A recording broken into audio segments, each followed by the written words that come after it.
It's refreshing. It's got to be my favorite. Favorite beer right now.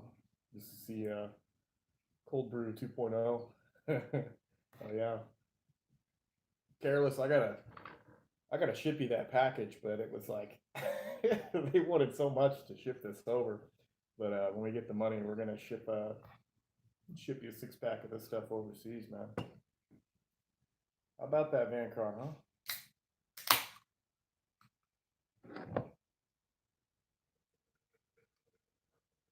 How about that, Vancron? It should be pretty sweet. Tell you, how about that, Vancron? There it is, huh? Why don't you get your ass over here and grind it out for me? Yeah, cheers.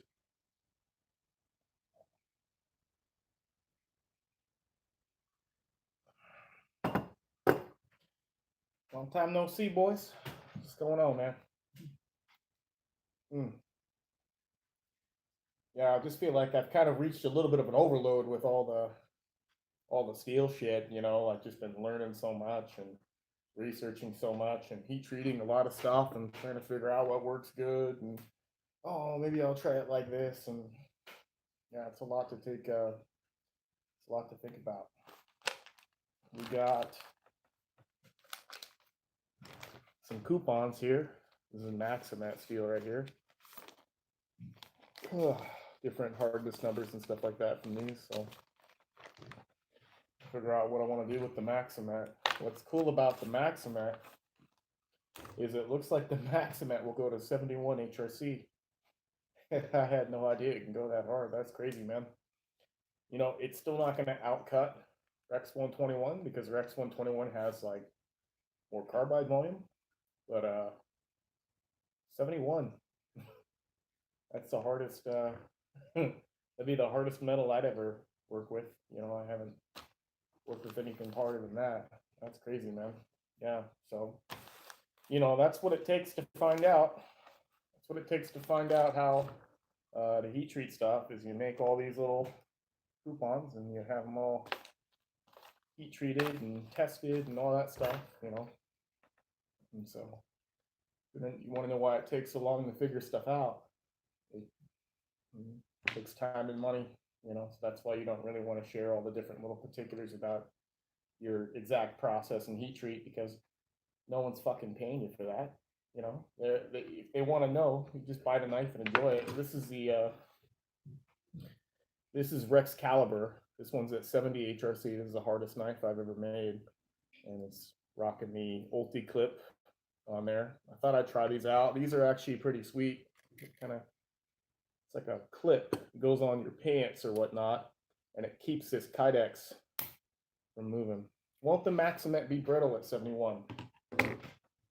Nah, we don't know though, do we? Let's get into a knife and find out. I think whenever you talk about hardness, unfortunately, people they're stuck on like hardness is hardness is hardness for all different steels. It depends on the steel. Maximat is designed to go that hard. The strengthening mechanism for making it hard is both solid solution strengthening and it is also precipitation strengthening. And so it's not like your 1095, which is just relying on the martensite to make it that hard. So forget what you know and just understand that some steels are capable of rocking out that crazy hardness. You can't just apply what you know about 1095 or something like that to a crazy ass steel that has a different strengthening mechanism. So that doesn't work. Will it be brittle at 71? I don't think so. It'll be really fucking strong, So that's the idea. Yeah, this is cool, man. Because I was like, man, maybe you could like pocket carry a sheath, and so I've been trying this out. This is the Ulti Clip. I think they call it the 3.3, and so it's slimmer. And the idea is that you clip this on your pants, and this doesn't come out, and so you can just yank on this, yank the knife out, and this stays in your pants or whatnot. Because that's the problem with the Kydex pocket sheath is that the retention on the Kydex makes it so you pull the sheath out when you try to pull the knife out, but this clips onto your pants right here in your pocket, and so It's pretty cool stuff, man. Yeah, Excalibur. Yeah, it's fun stuff. Cheers.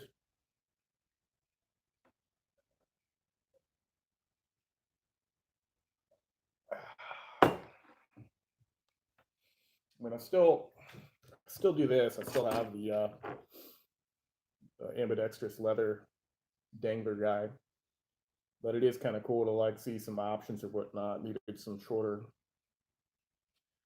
screws. Well, it depends. I mean, if you tried to get, first off, 1095 can't even go that hard. Not even when you quench it, you know, because it's just relying on martensite to make it super hard. And so, like Martin, if you take a steel like that and you try to jack the hardness of it, it doesn't work because you have to temper it. Now, it's difficult to talk about because I feel like, man, people need to know what austenite, martensite, that kind of stuff is to even really get into it. Otherwise, it might as well just be fucking magic. But just understand that the mechanism for making the knife stronger isn't like 1095. Solid solution strengthening means there's just so many particles inside there, you know, that they also start to help contribute to making the metal strong. And then you also have precipitation strengthening, where when you temper it out, you also get more particles in there that are helping also strengthen the matrix to keep it from moving around. And so that'll make it resist displacement and making it stronger. And so that's kind of the idea of why things like Maximet and Rex 121 can go super hard. Are they inherently brittle? Not like you would think. They're really, really strong, and they're really, really wear resistant. If you use the knife like a dipshit, you're totally going to break the edge for sure. You know, I think if you're going to swing it like an axe and stuff like that, it's not going to be very good. But what are you supposed to do? You know, like even the knife that you think is super durable that can handle that stuff, that doesn't hold up very good either. You know, it just rolls over. How do you feel about ABL? I mean, I like it. Like I have a piece of it at like, where is it? I don't think I have it over here. Yeah, I didn't bring it over here, but I have a piece of it at like, oh, here it is. Oh, is at 65 HRC. And I think it's cool. I mean, it's not going to be wear resistant because it doesn't have a lot of carbide volume. Oh, this will outcut 295 and 52-100 though, for sure. Yeah, but the idea with it is that you're supposed to go really thin. You're supposed to go really, really thin on it with both the grind, your edge angle, and then you're supposed to jack the hardness of it too, like 62 plus. And that's what makes the ABL nice. You know, if you just have ABL and it's super thick and it's super soft, like 58, 60, then no good. So that's my opinion.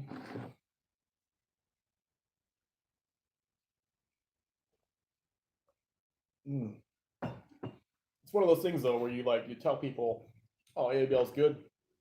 They'll think that applies to everything. And it's like, well, no, geometry and heat treat are more important. But then you get some people that'll be like, you know, even this ABL super hard, it's not going to outcut like some other steel.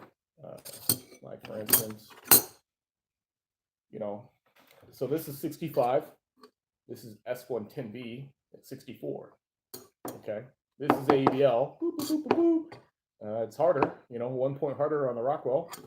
This is 1 point softer, but the carbide volume is what gets you. This will actually cut longer. Physically, will cut longer.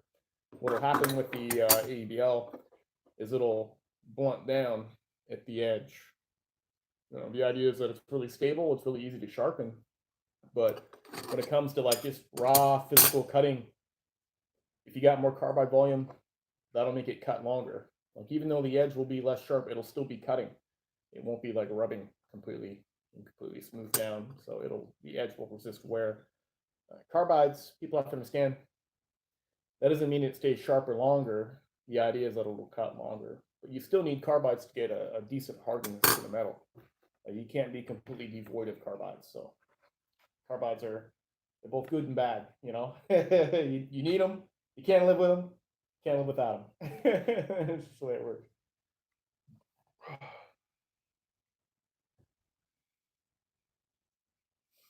I don't know. It just depends on what you're doing, man. I mean, I think plenty of these knives, they can be super thin and have plenty of lateral strength to them. This is This is the Nitro 77 I'm working on. This is like 63 Rockwell, and it's crazy fucking thin. I think if you're, I don't know, you're worried about lateral strength or whatnot. If you're just using the knife to cut shit with, like, it's fine. It's not even a big deal. No knife is really designed to like torque out. You know, knives aren't designed to do this. If you design the knife to do this or do this, you compromise its ability to do this. So pick and choose, man.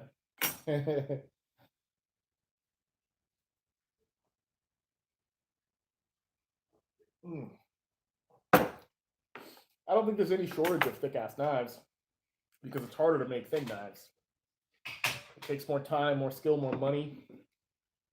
There's no shortage of if you need a really burly ass knife, you know. The thing is that people, I feel like they're looking for the magic steel to get something burly when you just need the magic geometry if you're trying to look for something super thick and burly.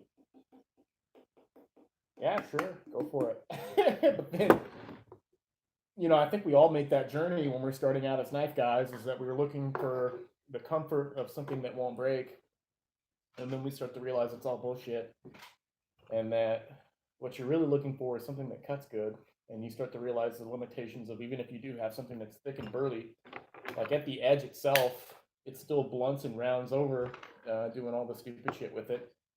Nothing cuts forever. And so you're kind of left with some options. You're like, do I have these training wheel features on my knife, or do I just use my knife better and get more performance out of it? You know, so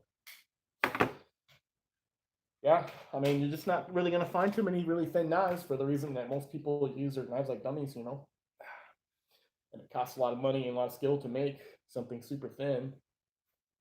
So you're just not as likely to find it. So I'm happy just making the knife super thin. You know, I think if somebody wants something burly, I have no problem telling somebody, hey, like, there's other knives you can go check out, man. You know, go for it. And you don't need something like Rex 121. You know, it's going to be all thicked out and stuff. Like, it's just pointless. Like, just go, just go get something burly and bludgeon stuff. So.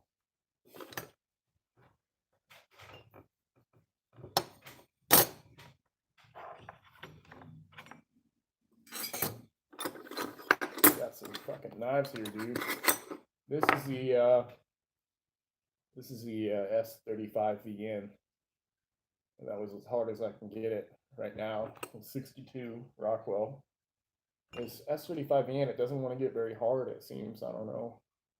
Kind of, we've got something cool going on. We got a distal taper for the tang. So I'm pretty stoked about that. I think that's pretty tight. So yeah, I mean, this steel right here versus the AEBL, I mean, it's gonna physically cut longer, you know. Looks like a grip tang. Get the fuck out of here. No, this saber grind is gonna go higher. You see what's going on here is we need to bring this up more. We were just trying to flatten this out right here to see the hardness samples right there. Give it the tactical swedge on the top. No way. But we had the surface grind this right here to get the hardness value. Because we had to get all this kind of scale off the side. And you can see how big the bevel is on there. We're looking like a production knife on that. So we're going to have to go back and thin that out more. And so this will be flat ground when it's done. We're going to pull this all the way up. Put a beautiful taper tang on there. It'll still have the little bit of meat on here. Yeah, it should be fun. Probably like 15 thou, 10 thou behind the edge, 15 degrees per side. Should be a fun knife, you know.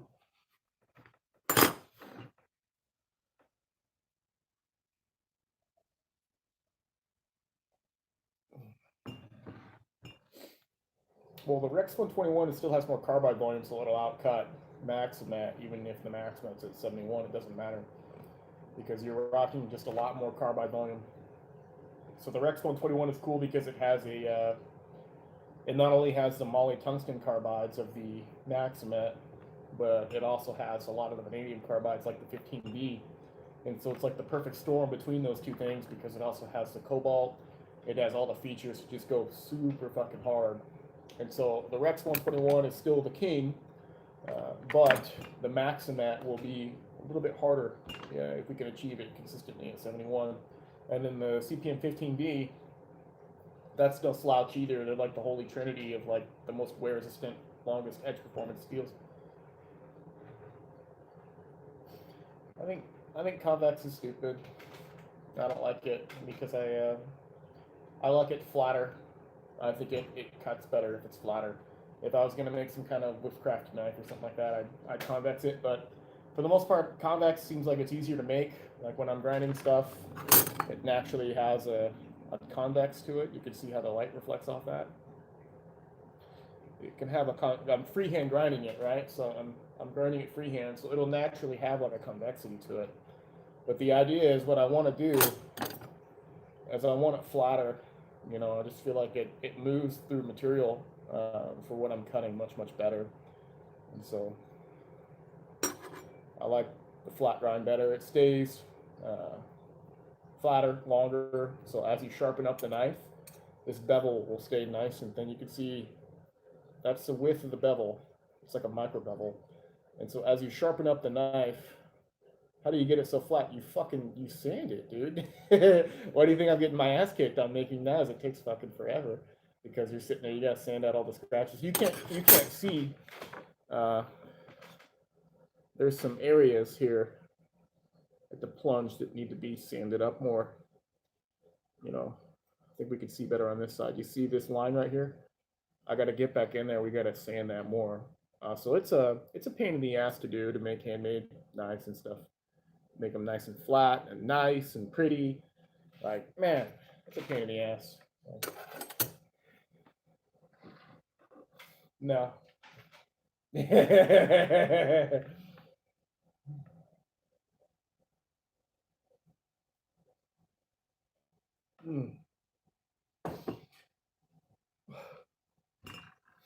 But I could talk about kind of how 15B stacks up to Rex 121, stacks up to Maximet. You know, that's kind of interesting. Because the Maximet and the 15B, they have finer carbides, and the Maximet might technically be a little bit finer, but the 15B is technically more wear resistant. But the 15B can't get as hard of a matrix as the Maximet, because the Maximet has a few different more mechanisms for strengthening the steel.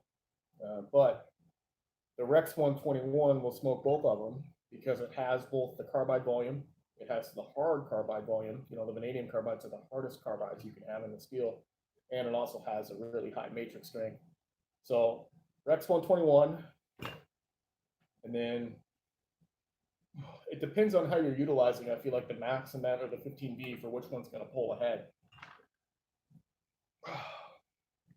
The 15V, I've gotten some to 78, 77, or I've gotten some to, 68, 67. Yeah, 78 would be crazy.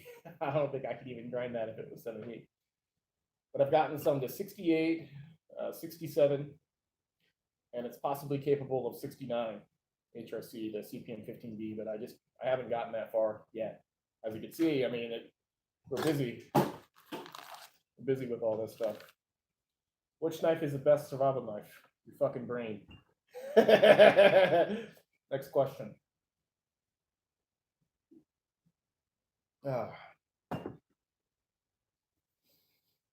Knife for my own use, Vancron or Rex 121?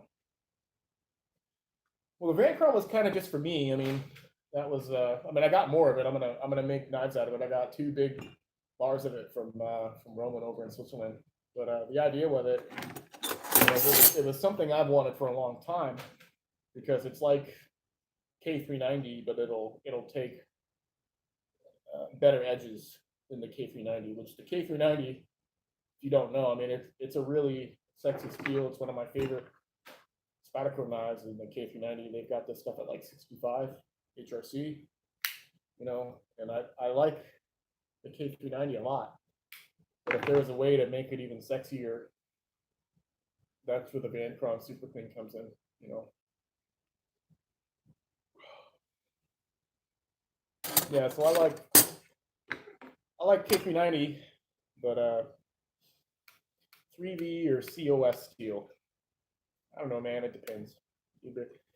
It's funny you bring that up. I mean, because there's only like you're basically asking me which knife is better, Bark River or Felt even, because nobody else uses Cobalt special steel. There's no answer to that, man.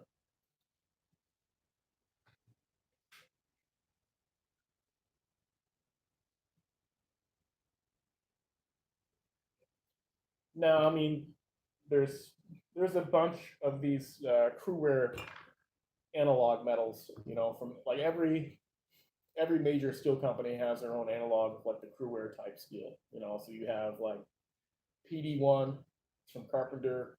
You know, I think Bowler even has an analog. All these other random companies back from like the 1990s and 80s. Oh, it's a cold brew Lawndale. My point is that I have a piece of Spectrumware, but it's there's nothing significant about it. It's not powdered. You have to make sure like the powdering of CPM crewware, that was something relatively new before it wasn't even powdered. It was just crewware. It's a really old metal actually. And it goes back to like the fucking 70s and stuff like that. I believe Laren did an article about it. He can explain it a lot better than I can because he went through and he like listed all the different Vascoware, crewware, Spectrumware things. It's pretty much the same. They have a little bit more tungsten in there, traded off for like a little bit of like vanadium. So it'll have like a little bit more tungsten, a little less vanadium in the Spectrumware, but it's not powdered. So I wouldn't. It's a red herring. It doesn't matter. Who cares? CPM crewware is better. So that's what I feel about that.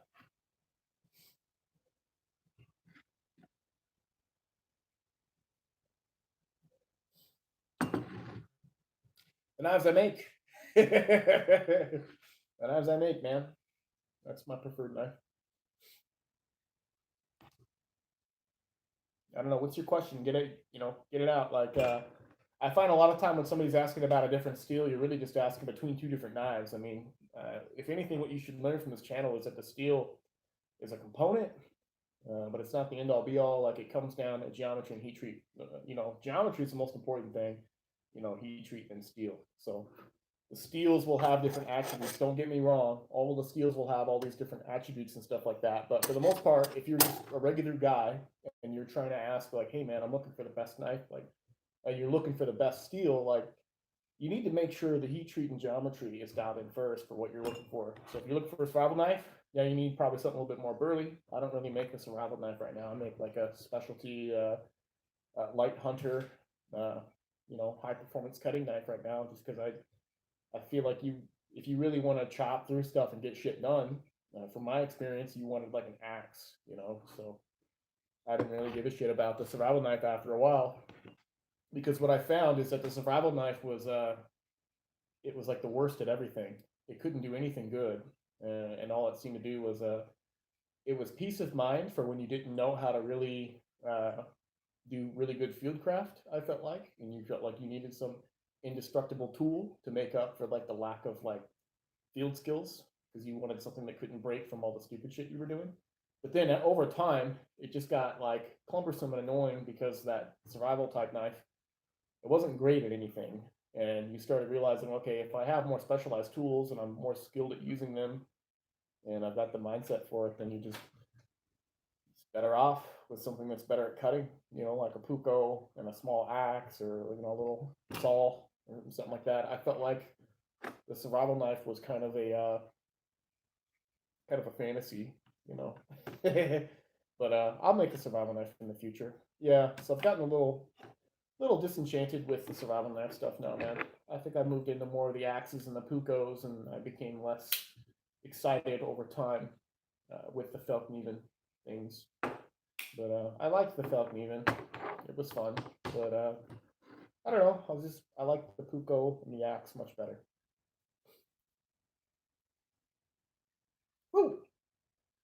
Recommendations for belt grinder? I don't know. You need about $2,000 to get a good one. So $2,000. That's my recommendation.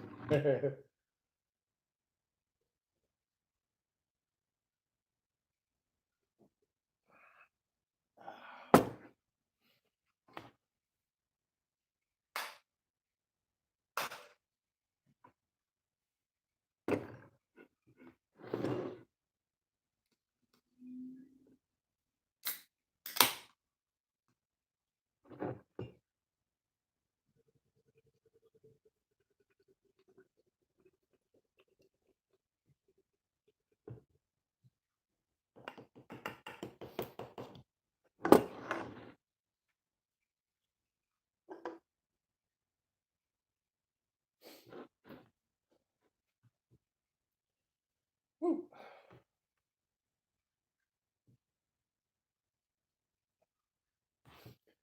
Yeah, I had an LMAX gunny, and I noticed that was actually a lot thinner than my Bravo One. Like the Bravo One stuff is super thick.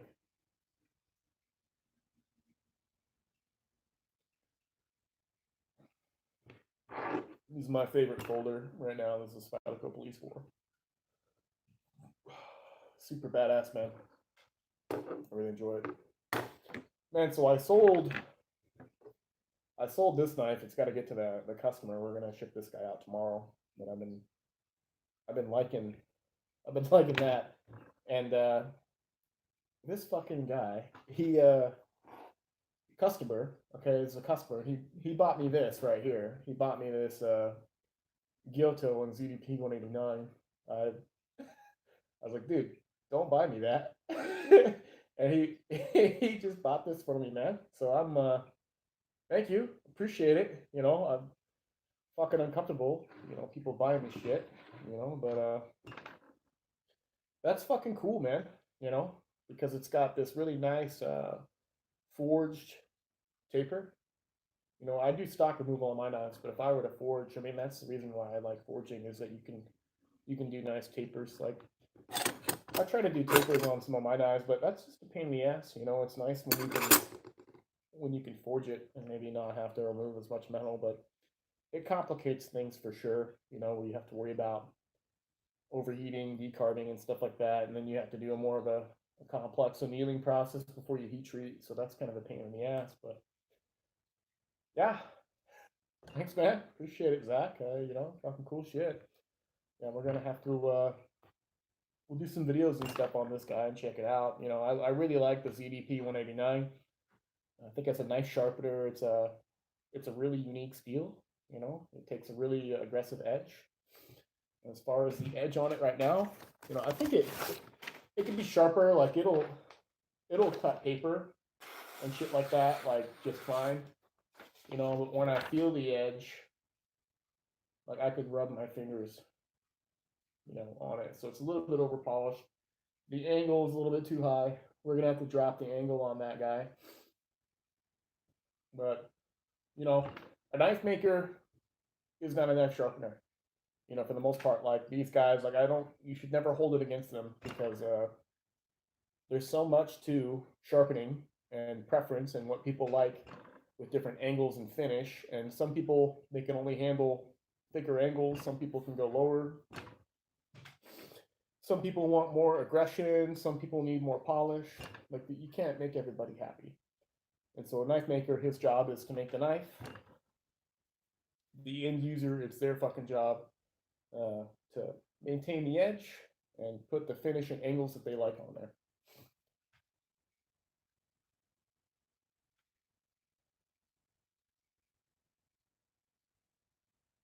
I don't understand what you just said. How hard would it be to compromise the Maximet on this Spyderco? I don't know. I don't know what that means. Cheers.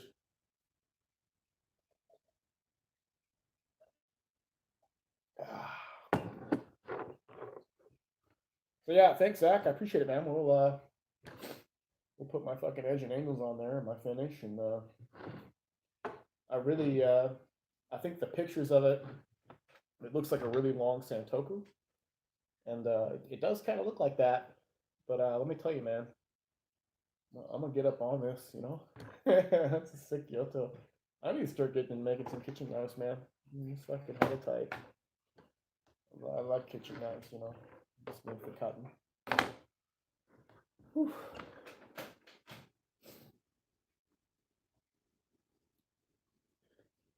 Yeah, man. I mean, what it gets into too, I feel like, is some of the people in the audience here. I feel like they don't sharpen their knives, you know, and so they don't have that really good relationship with the steel. And so when you buy a super steel, you're not buying the ability to not have to sharpen your knife. You're buying the ability that you still sharpen your knife. It makes it a more enjoyable experience, and then also the idea is that you can sharpen it when you want to, not because you have to, and that you don't have to stop and sharpen all the time. Because I remember when I first got into knives, like I wasn't I was a sharpener first. I figured, okay, sharpening is the most important feature of anything. So I got into sharpening. I could put a decent edge on a knife, and then I didn't understand the importance of any kind of special steel. And so once I got a really nice piece of steel, I understood then the shit just got sharper, easier, and it was more enjoyable to maintain because it took a much crisper edge. The burr came off better, and it was nice that I didn't have to stop what I was doing to sharpen it all the time. Because before I just had a bunch of cheapo knives. I figured, okay, just learn how to sharpen. You don't need any crazy steel. But it got to a certain point where it was just annoying to have to stop all the time to sharpen your stuff. And so it was really nice to have something that had uh, better steel. And so that kind of gets back to my whole thing, my whole relationship with all this steel stuff is just over time of just being a knife reviewer, I got really disenchanted with, okay, we have all these really crazy steels, but we have this really cheap knife like an Opinel. If you don't know what an Opinel is, it's an old cheap knife. Geometry is super thin. So because of the geometry, even though it's made out of like fucking pot metal and it's heat treated super soft, the geometry of an Opinel is so thin that even when the apex like rounds over, it's still thin enough that it'll still cut through stuff. And so you have all these stories of people saying like, "Oh, it'll cut like forever," like blah blah blah. If you feel the edge on an Opinel, like, or their Opinels that they're saying are cutting forever, yeah, they're smooth. Like they've dulled a long time ago. They don't know though, you know, as long as it's kind of cutting. And so that was kind of like the epiphany in my head for me was like, well, shit, like, why is it that we pay all this money for all these crazy ass steels when you can just have this cheap shit steel and it's got this crazy thin geometry and it cuts really, really good, you know? But you buy this big, thick knife that has all this crazy steel and it doesn't even cut as long as the Opinel, you know? That's not necessarily true. Like the Apex will hold up better even on a thicker knife because the steel is technically more wear resistant. You know, it won't blunt down as much. But the cutting ability of the knife, if it's thinner, it cuts better. You know, it's easier to sharpen too when it's really nice and thin. And so the big trade off with that, of course, is that it's not super duper durable. And so I found it was always this kind of like inverse relationship between like, okay, durability and cutting ability. What do you choose? You know? And what it came down to is like seemed like just use your fucking knife better. You know what I mean? And I found that like everything was basically being kind of watered down for the fact that some people just can't use their knives very good. But they're like, oh, I've been using my knife for 20 years, and oh, like you don't tell me what to do and all this stuff. But at the same time, it's the fucking truth, you know. You just use your knife better, you should be rewarded with a thinner blade. And so I think the whole passion with this knife making thing is that I kind of just wanted to cater towards the people that have been punished for so long with really thick ass knives, you know, that really want to see what the steels can do. Because I feel like in the community, it got to a certain point where it was like really disenchanting with all the super steels because you got to the point where it's like, well, who the fuck cares if it's in a super steel? The geometry is so thick that it doesn't even cut better than such and such steel, you know. And so like seeing all of that, and seeing some of the reasons of like, okay, well, you don't want to take super steels thin because they don't have stability and things like that. And then realizing, okay, well, you can use specialty heat treat to get around some of those issues, of like making sure that the metal is stable by having an understanding of how the metallurgy and microstructures and stuff work from the times and temperatures that you're using. And so I just felt like it was really important that people that were really into high performance shit have been suffering for so long, having to deal with everything being so watered down for the people that can't do stuff. That it was nice to jump into doing custom knives and making them for people that really care about that stuff, and really could like take advantage of what the steels can offer. So when I get people asking me questions that are maybe more focused on durability and things like that, like in my mind, what I'm thinking is like, well, you don't need crazy steel for like crazy durability, because what that comes down to is geometry, And so if you wanted the crazy durability, but listen, I understand, like, yeah, you can have a thicker knife and maybe you want a little bit more wear resistance to it, so it doesn't quite wear down as much. But I don't know. Usually, I find that those folks, they're not as really into all the little details as much. Like all they really care about is the name of the steel and if it breaks or not. Geometry.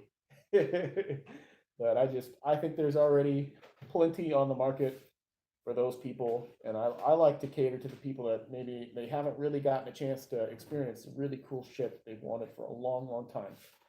People that are kind of disenchanted with this knife stuff because it's just like they try this crazy steel, they're expecting all this really sexy stuff, and it doesn't materialize for them because it's so fucking thick, or the heat treat's not that great, and they're just like, fuck all this shit. AEBL for life. So yeah, it's interesting. Yeah, sorry, I was ranting there. I didn't.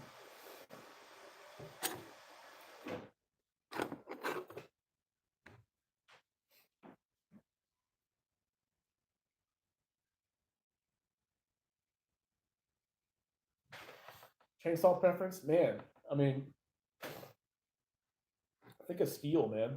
I think I'd want a steel. Unfortunately, I can't afford a steel, and so I'd probably be left with getting a fucking Poland Pro or something like that, 24-inch bar, piece of shit. I don't even think they make a 24-inch bar. I think I'd be stuck with getting a 20-inch bar, Poland Pro from Harbor Freight. Fuck it, It'd just be nice to have a chainsaw. But yeah, I hear the Huskies people like those because maybe they cut a little faster or whatnot. But when I was trained, I got training for a steel, and I'm more familiar with how that thing is set up for taking it apart and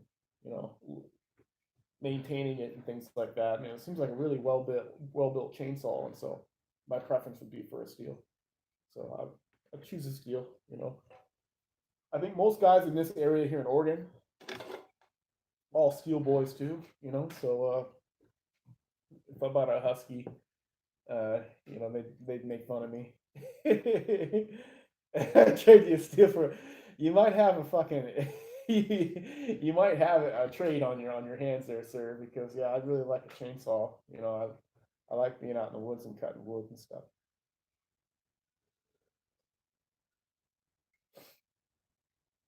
Yeah, I mean, like this, with this, I was telling you guys about this S35VN and how it's not going to look like this. We're going to grind it thinner.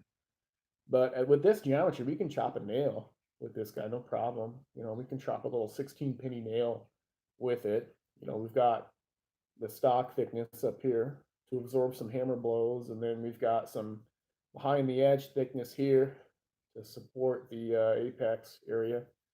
But the problem is okay, we've got this Nitrobe 77, and this is way thinner.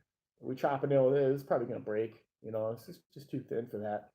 If we had it thicker, it would hold up. You know what I mean? So it gets to be like, if we did a nail chop video, unfortunately, what would happen is like, if we nail chop these two things, people wouldn't be smart enough to deduce what I just told you guys. They would just be like, oh, S35V and it's tougher. I always knew it was tougher, blah, blah, blah, blah.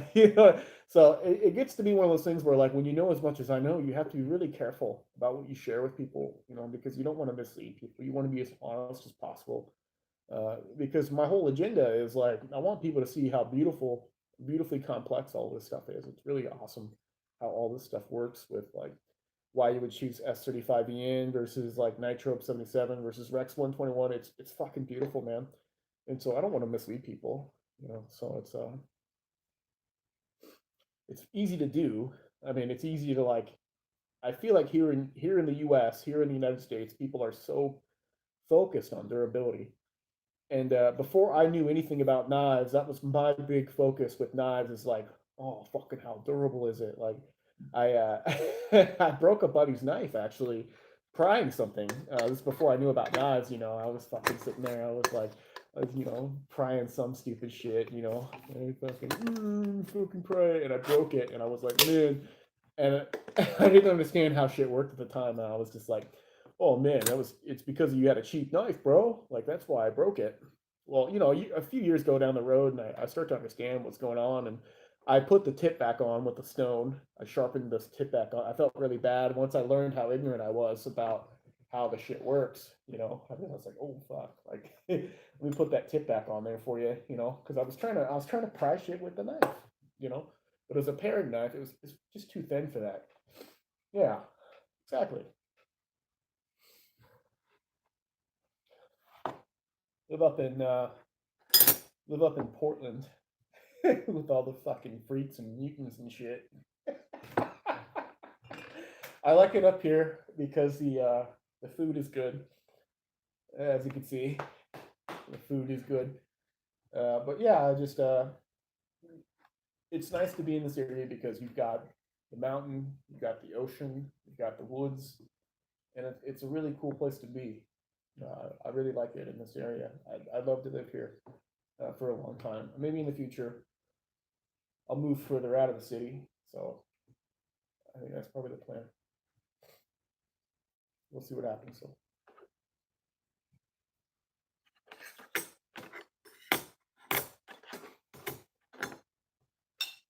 Oh, oh, whoa, whoa, whoa! Look at that! Everybody's favorite fucking steel right here.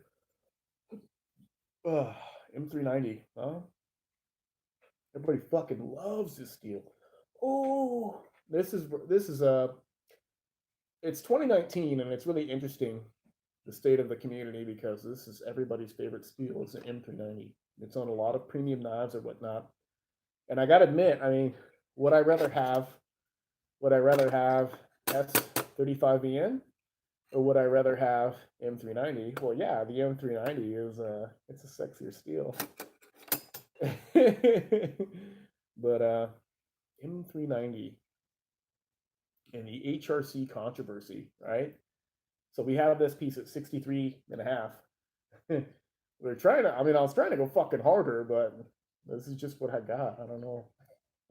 That's the thing. You do the best you can. I was trying to I mean, we could have gone hotter. We could have gone longer, but we're trying to mitigate the fact that we only have like 4% vanadium in there. Vanadium at high temperatures, it helps pin your grains to keep the grains from growing. But I don't run this as how much you pay for that. What do you mean how much I pay for that?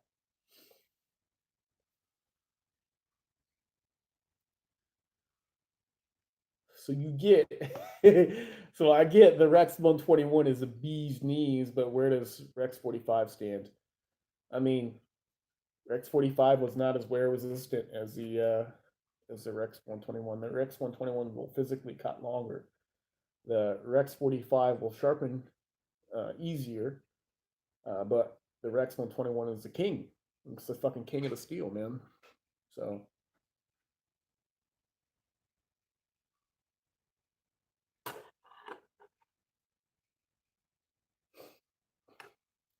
I wouldn't sharpen anything with vanadium carbide on fucking ceramic stones, man. That's my honest opinion. I think that I don't fucking know, BP. I mean, listen, dude, you want the reality of it? Like, I hate talking about the cost of the knife because it fucking costs a lot of money.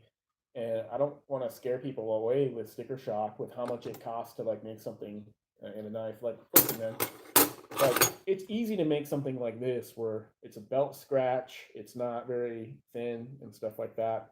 Once you start getting into like the fine detail work to get it like hand finished and super fucking flat and thin, super thin BTE without fucking up the heat treat, you know, going through the abrasives, the time, making sure it's got good fit and finish and all that stuff, it fucking adds up. But at the same time, I feel where people are coming from, because it's not like I didn't come from that position either. Like I was a noob when I first got started in the nine, so I understand completely where people are coming from. We're like, why the fuck?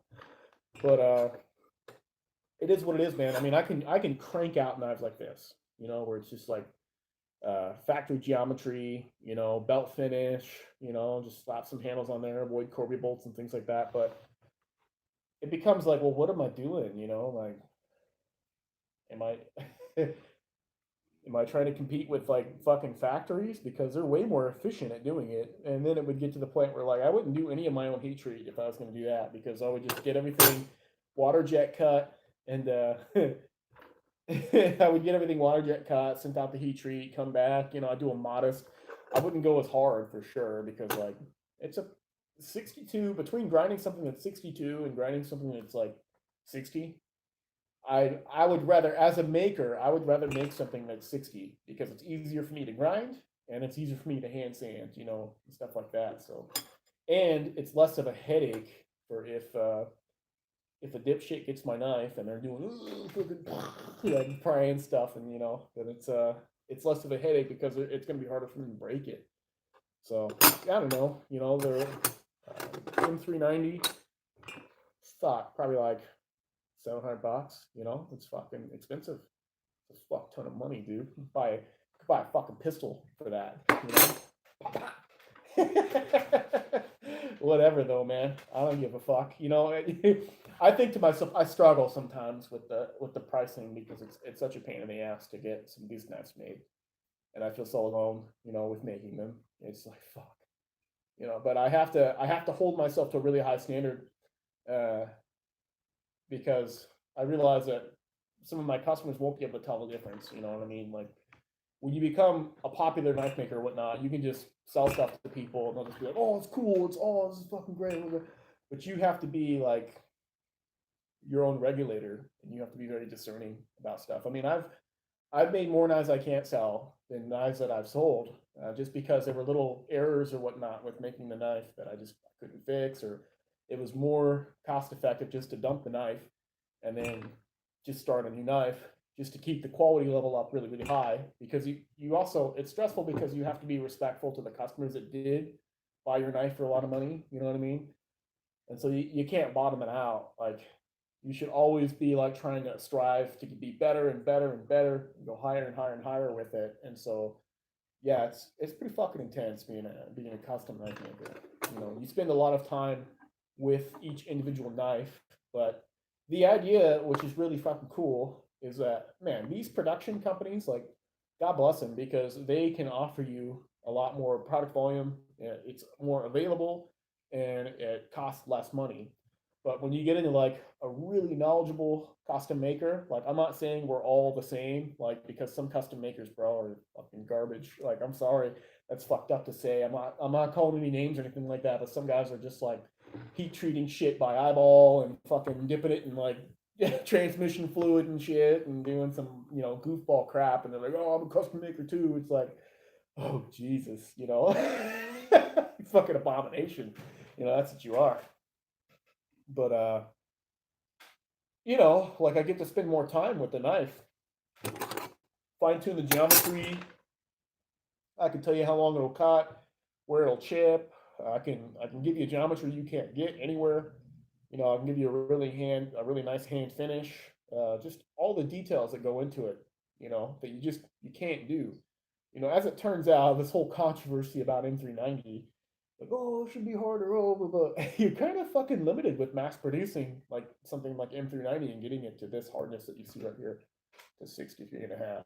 It's a pain in the ass, and there's like 5 different reasons why this is a pain in the ass to mass produce. And why it's probably not even possible. I think 62 is realistic, But at the same time, I mean, maybe 60 is more realistic, you know? I think with vacuum heat treating with this material in particular, it needs a faster quench rate than what you can do with a mass production heat treat, you know? And so those big vacuum heat treating operations, they have their merits. Like if I was going to mass produce knives, I wouldn't be heat treating with my fucking Evenheat because that would take too long. You know, that would take much, much too long. You know, I heat treat knives one at a time, one at a time. So this guy right here, it's a huge.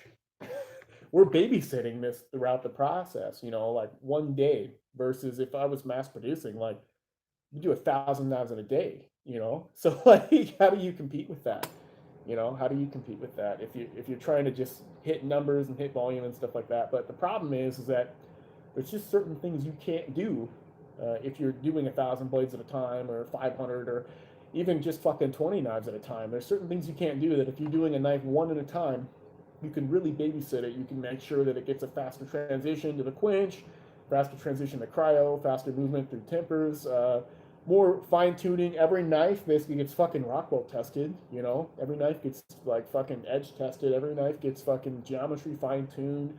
See when it chips, see when it doesn't chip, all that kind of crap. And so you just fucking can't mass produce the shit.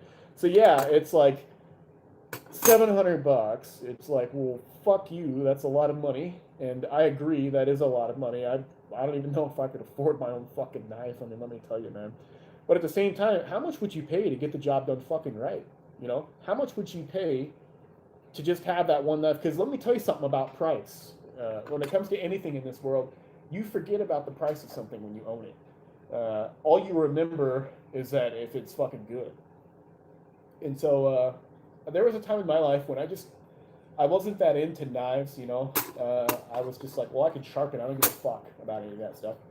And I was like, I'll just keep buying a knife. When it goes dull, I'll toss it and get a new one, you know, or I'll sharpen it.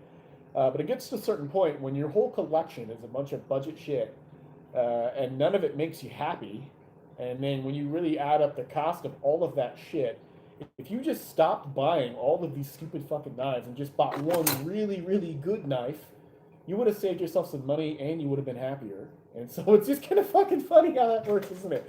Like, you're trying to do all this stupid shit to save money because you're like, dude, fuck you, that's too much money for a knife. But then at the end of the day, you're never satisfied because they always fuck the little things up that piss you off just enough to be like, fuck, you know? And then if you just took that money and you saved it and you bought a really kick-ass knife from a custom maker like me, from Roman, from Chad Kelly Customs, from any of these legitimate custom makers, you would have been fucking way happier.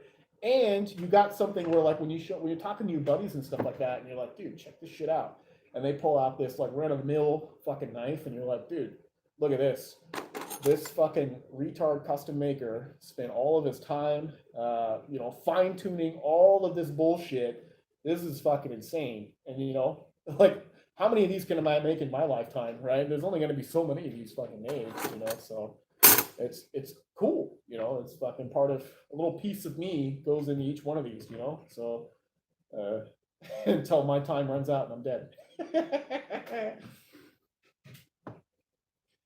I mean, I like the large trapper, man. I think that's like one of my favorites because if you can take a large knife and make a large knife smaller, you know, by like choking up on it, things like that. But my problem is that most people want small knives, and my thing is that it's pointless to make a knife that no one's going to carry. You know, I'd rather have somebody carry the knife. That's why I've been looking at this Ulticlip guy because they'll actually carry that.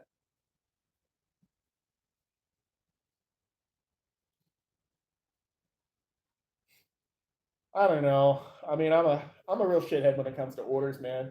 Like my whole thing is like that's something else I wanted to talk about on this live feed is when I sell knives, I just when they're done, I put them on Instagram and I sell them.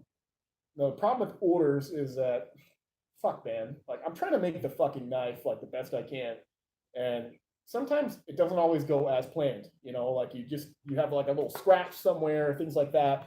You need to go back and like fine tune something. And so you pretty much just have to, as soon as you get it finally everything done and made, you put it up to sell and you fucking sell it. I think it's a pain in the ass to maintain all of these different orders and stuff like that because it's fucking just, that's another full-time job. You need like a little secretary or whatnot to maintain all of those different orders. And I would rather, I feel like if I just make the knife, I put it up and I sell it on Instagram, it allows me to live extremely creatively, where I get to push the limits on stuff and really learn and explore and see stuff, versus if I'm just doing endless orders for people, burn out really quickly. You're gonna burn out really fast because at the end of the day, you're not a robot. People aren't robots. They don't make good robots. I think once you get really robotic with stuff, the creativity dies, and you start cutting corners, and you're just not interested anymore, and you're just like, fuck, this sucks. Because at the end of the day, like, this ain't the funnest shit I've ever done. I think making knives is like, it's fucking dirty, it's boring, it's really lonely. It's just you staring at a piece of metal all day, and like, well, sometimes it can be kind of nice knowing that like it could be worse. Like you could be stuck with some like motherfucker you hate, at work or something like that. And it's nice to be your own boss and be by yourself and stuff. But at the same time, yeah, I can get a little old, like holding yourself to a really high standard and having to like make sure you get all the little fucking scratches out, or is the knife fucking straight, and okay, my bevels, like, are they even, and then like testing it and like making sure, like, oh fuck, did we get the edge that we're looking for, and like, oh fuck, it's just it's a lot. There's a lot to it, a lot more than you would think. And I think that's kind of like one of those things where it's like behind the scenes of making the knife. I think at the end user, they don't have to know any of that stuff that goes into it. Like they just have to like get the knife and enjoy it, and it's whatever. But when you're on this side of the fence, like what you're worried about is all these little details. It's pretty nerve wracking. It's one of those things where making a knife is actually it's fairly easy. It's really fucking easy. But finishing a knife and putting the final finish on it, that's really difficult. Making sure you have everything squared away, that's yeah, man, that can be pretty intense. Yeah, I mean, that's the thing, is like they're never going to be perfect. Like it's fucking handmade, and so it can't be perfect. It's funny because I got this knife as a gift from Zach. I appreciate it. And one of the first thing I'm doing, I'm like sitting here, I'm like checking shit like this, I'm like seeing that, and it makes me feel happy to know that like, okay, there's some errors that they've done with this expensive, nice knife that they've done, that like, I'm like, oh, okay, they're still human, things that like a knife maker will pick up on, that maybe your customer person, they wouldn't see. Yeah. Hey, take it easy, bro. Drink this to you.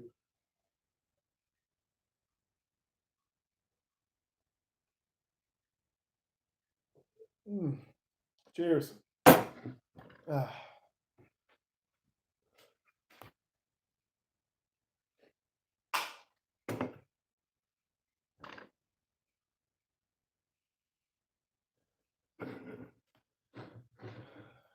yeah.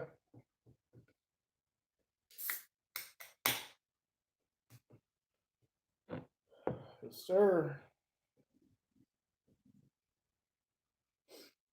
Take it easy, dog.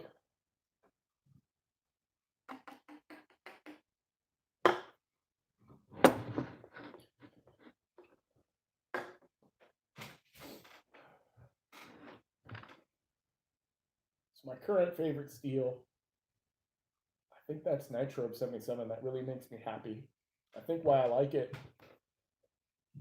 is it really sharpens good. It takes a really killer edge. I love how thin the geometry can go. I looked at the spec sheet of this stuff. This steel was recommended to me by Cliff Stamp, and I looked at the spec sheet of it, and I was like, nah, that can't be good. Like, there's nothing in there, And so I thought it was just gonna be super soft. This shit can go really hard though. I mean, we can hit this stuff to like 63, 62, you know. The Swiss boy Roman, he can get it up to like 64. That's pretty fucking awesome, you know. But I don't think anything else sharpens the steel. Roman's been telling me that the Vancron Super Clean sharpens better, which is fucking crazy. You know, I like hearing that. But I really like this because with the Nitrobe 77, the Nitrobe 77, you can use any sharpening stone you want. You know, it doesn't have like this intense, really hard carbide volume to prevent you from getting sharpening done on a softer stone. Vancron, I beg to differ. I think with Vancron, you're gonna need a better stone, especially at this hardness right here, 67. You're gonna need a diamond or CPN bonded water stone. But for this shit, any stone you want. So it's fucking tight. Here's a piece of it I got actually from Russia. This is a gift from Jan Hook. This is Cultural Tech. These guys are fucking legends, man. Like, these guys make hands down the best folding knives on the planet. And last year at Blade Show West, I gave these guys a gift. I gave them a piece of 15V as a gift, just because I saw their knives and I was so blown away by the fact that they had crazy fit and finish, good geometry, and crazy steel with good heat treat. And it was a folding knife. It was all customed out and all that shit, like handmade. I was like, you guys are the fucking. They won my award, is what it was, and my award to them was a piece of 15V. I was like, you guys are fucking epic, you know. And so they came down to the Atlanta Blade Show, and they shipped me a piece of this right here. This is it's already heat treated. It's got the Rockwell hardness on each corner. This guy's fucking nuts, though. I mean, he forges all this shit out, you know. So it's wild. I mean, we've got a really nice surface finish on there too. But when I when I gave them that piece of CPM 15V, I was like, I like the old James Bond movies, you know, and so I was like, to Russia with love, you know. And then they sent me when they sent me this piece, they were like, from Russia with love. I thought that was really funny, you know.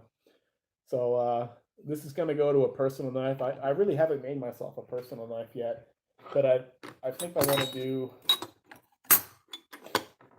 this profile on this piece of steel. Looks like it fits just perfectly, and it's already heat treated, so it'll we'll have to use the carbide bits to drill it. We'll have to grind it nice and cool. This stuff right here, though, Nitro, it has a really high temper, and so like the temper is like up past like 800 degrees or whatnot for this material. So it's good stuff, man. I'm really excited. I love this steel. You know, it's discontinued, so whatever you get of this steel or whatnot, that's it. Last of it. They're not gonna make it anymore. So it makes me sad because I like it so much, but whatever.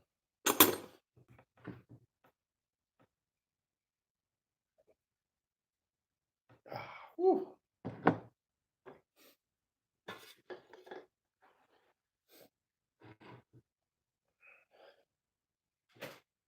Take it easy, William. Right on, man.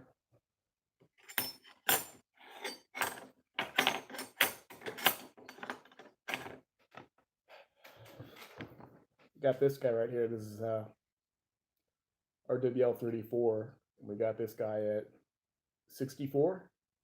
I've never tried this steel this hard, man. This is like the peak I feel like you can get out of this material. So this should be fucking crazy. You know, I'm really excited about it. You can see the Rockwell indentations on there.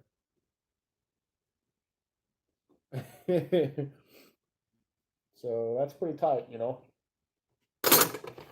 And I'd love to get my own. I'd love to get my own Rockwell tester, and they're really expensive. I have to use my buddy's Rockwell tester. But yeah, it's pretty expensive to get one. You can get a really, really cheap one for like $1,000 from Grizzly. But I don't know, man. I would like to maybe get like a little bit of a tier above that, but the pricing of those is like you can get a Grizzly for 1,000, which is like the bottom of the barrel. You can then get a Phase 2 tester, which is still made in China, but maybe tighter tolerances for 2,000. You can find them used every once in a while on Craigslist or eBay, but you really have to be able to check them out. Usually they don't want to ship them because they're super heavy. It's a really heavy piece of equipment. But there's all these little things to the Rockwell tester. If you're going to own one, you have to maintain it, and you have to make sure all the components are in working order. So like if you wanted to get a really badass Rockwell tester, it's going to set you back like $6,000, because you can get a digital Rockwell tester that basically it'll have a load cell. Okay, so most of these Rockwell testers, what they have is they have a stack of weights in the back. And so Rockwell Test C is actually 150 kilograms of force that's being transmitted through all these levers and things like that. That comes down to a little indenter and indents. And so you can have some margins of error where that force is not being fully transmitted to the point. And so by having something that has a load cell where it's all digital, essentially, what you do is you take that factor away, and that it'll basically, you have a computer that's controlling and applying load not directly from the stack of weights in the back. And so it'll give you a more accurate preload and major load. Because kind of how that Rockwell test works is you're sending 150 kilograms of force to make that little dimple that you see on there. But what it does is it gives it 10 kilograms of force to set it, okay? And then it gives it the full 140, holds it for a little bit, and then it backs off, and it measures the permanent deformity. And so every increment you see on the Rockwell tester, 2 micron of depth is a half point HRC. And so every 2 micron or whatnot will add up to whatever Rockwell you see. And so it is interesting. Like it's a simple, fast test. That's why you like it. But if you own a tester, you really have to make sure that you're maintaining all these different variables. So one of my problems with Rockwell testing is surface finish. This is a 60 grit surface finish on these guys right here. You can see the lines and grooves on here. But realistically, if you're Rockwell testing, you should probably go up to 120 grit just to give it a cleaner surface. You can see the boys from Cultrotech, really nice finish on here.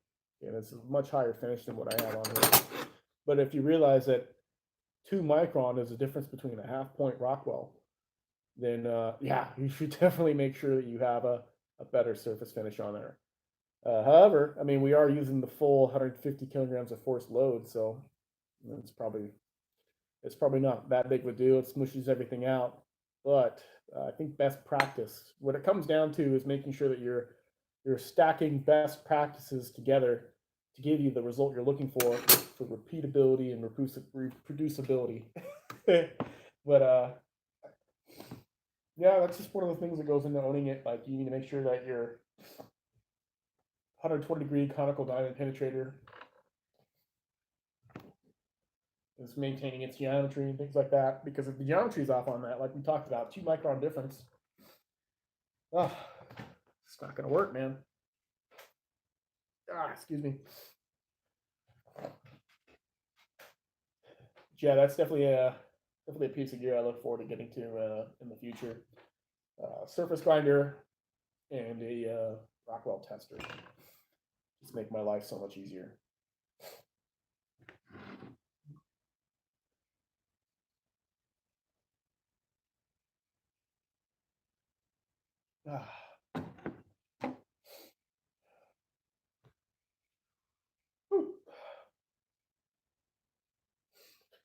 All right, boys.